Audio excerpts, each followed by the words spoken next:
Bonjour tout le monde, bienvenue à Focus Cinéma. Salut Marie-Ève. Salut Yannick. Aujourd'hui, on va faire les choses un peu différemment. C'est le printemps, donc on a décidé de faire changement un petit peu. On va parler chacun de trois films qui nous tiennent à cœur. Je vais commencer avec mon premier film. C'est un film de 2016. Ça s'appelle Terrifier. Pour les amateurs de gore puis d'horreur, c'est parfait. En fait, je savais qu'on n'allait pas nécessairement en parler dans des vidéos programme double ou quoi que ce soit, donc j'ai décidé de me gâter puis de profiter de cette occasion-là pour en parler. C'est réalisé par Damien Leone. C'est lui qui a aussi scénarisé, dans le fond. Puis c'est juste l'histoire, en fait, d'un gars à l'Halloween qui s'est déguisé en clown, dans le fond, puis c'est un psychopathe qui tue du monde, là, tout simplement. Là, y a rien, c'est pas un grand scénario non plus, là. Mais c'est un personnage qui est quand même super intéressant puis assez mystérieux parce qu'il parle pas de tout le long, il fait aucun bruit. Donc ça rend le personnage assez creepy, là, dans le fond. Puis ce clown-là apparaît dans le film All Hallows Eve. Je pense que c'est sa première apparition, c'est en 2013 que ça a sorti. Et c'est aussi réalisé par Damien Leone, donc lui, je pense que c'est un peu son personnage, le fétiche, là, qui va évoluer dans le temps. Il y a un Terrifier 2 d'ailleurs qui va sortir probablement cette année ou l'année prochaine, tout dépendant des circonstances. Puis c'est ça, dans le fond, c'est vraiment type slasher, un peu comme dans les années 80. Je pense que c'est un bel hommage à ça, là. Vraiment, film très très premier degré. Y a rien de très très recherché là non plus. C'est vraiment du gore pur.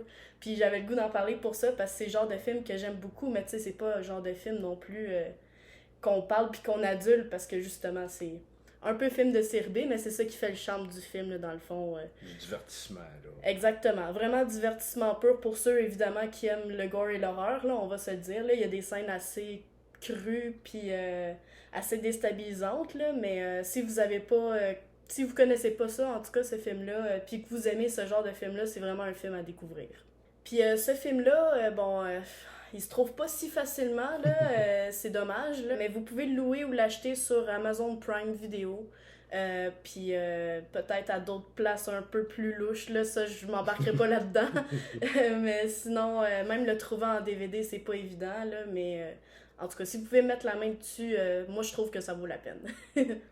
Moi, je suis parti du fait que je voulais parler de mon film préféré qui est Jaws.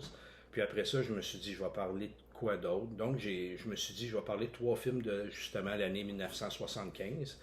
Donc, c'est ça, le premier, c'est Jaws. C'est un film de Steven Spielberg. Il y en a peut-être qui ne savent pas encore que c'est lui qui l'a fait, mais avec ce film-là, il a comme vraiment amené son style, son empreinte à lui. Entre autres aussi avec la musique de John Williams. Là, il va amener vraiment un élément important dans le film avec la fameuse musique qu'on connaît. Et puis, le film a quand même remporté trois Oscars, dont meilleur montage, meilleur son et meilleure musique.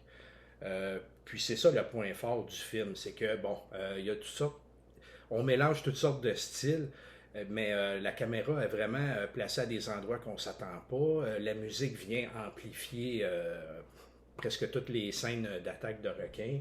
Et puis, c'est ça, le son, tout ça, c'est bien important. Puis, c'est des choses qui nous restent en tête, là. C'est ça, moi, c'est un film qui m'a marqué parce qu'en partant, j'aime les requins. Et puis, mais le film est bien réalisé. Et puis, là, on sent vraiment que Spielberg, c'est seulement son troisième film. Et on sent vraiment qu'il est en train de mettre son style là, à l'écran. Je vous suggère de le revoir parce que moi, j'ai pas trouvé que ça avait si mal vieilli que ça.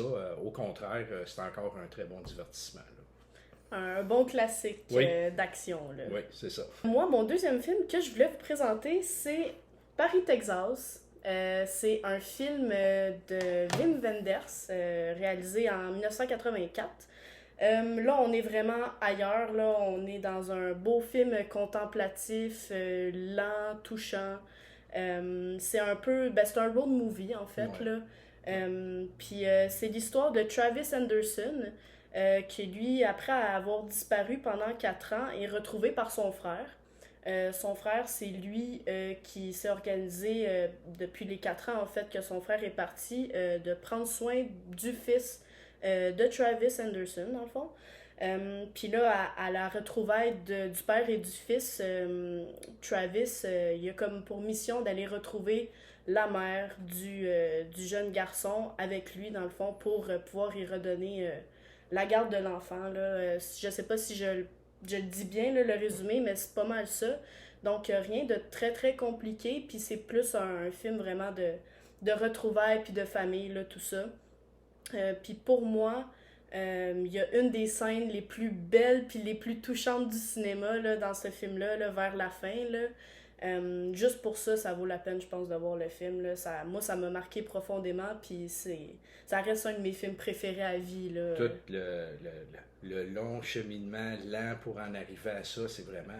Ouais. non, c'est très beau. Vraiment, vraiment. Les thématiques, ça parle beaucoup de la famille, de l'amour, les retrouvailles, donc toutes des choses qui pas mal nous touchent tout le monde, là. Puis la musique est super belle aussi. Donc moi je pense que ça vaut vraiment la peine de voir ce film-là Ouais. parce qu'en plus c'est un classique du cinéma, on va se le dire, mais C'est un beau film. tout est beau, tout Ouais. est bien à sa place, là, je trouvais. Là. Donc moi je voulais absolument vous parler de ce film-là. Je suis d'accord, j'approuve. Puis ce film-là, un autre film peut-être pas si évident à trouver, mais peut-être un peu plus que Terrifier en fait, là. Mais vous pouvez le louer ou l'acheter sur Amazon Prime Video et iTunes. Puis pour ceux qui ont Canopy, ça c'est une plateforme surtout pour les gens de l'université en fait qui peuvent s'abonner à ça. Là. Il est sur Canopy aussi, donc bien intéressant à voir absolument, je trouve. Oui. Ben moi, le deuxième que je voulais vous parler, c'est Dog Day Afternoon. C'est un film avec Al Pacino dans un de ses très très grands rôles. Dans les années 70, Al Pacino il a laissé sa marque, disons.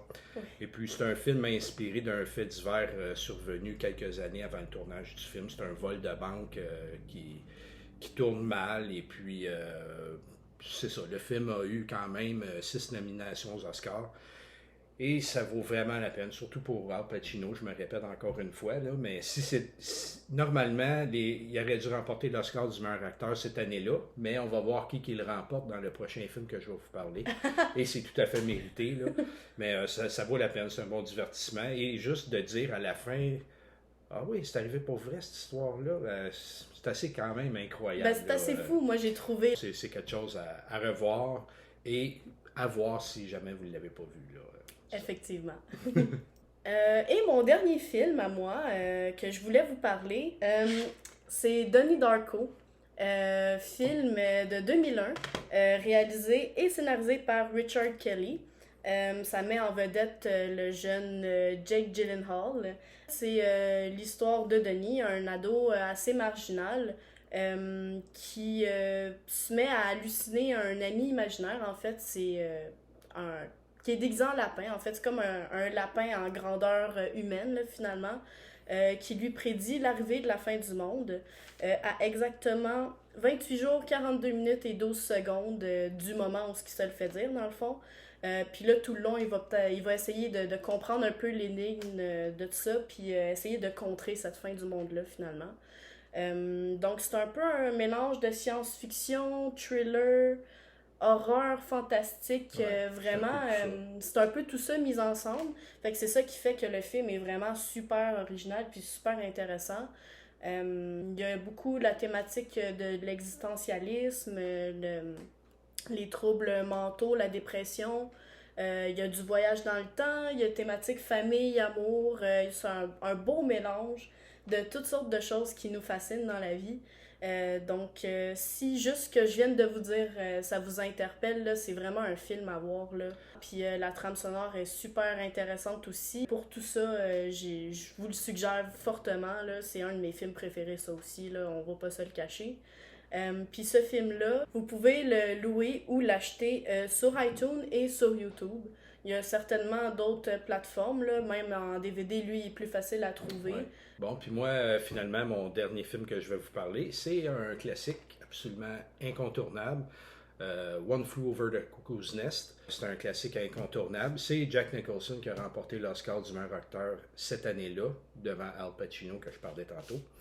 En fait, ça veut un peu représenter les hôpitaux psychiatriques aux États-Unis dans les années 50-60. Et puis, bon, tous les comédiens sont vraiment exceptionnels. La musique est bonne. Malgré que le sujet il est dramatique, il y a quand même beaucoup d'humour. Et puis, c'est un film extrêmement puissant et vraiment poignant au coton.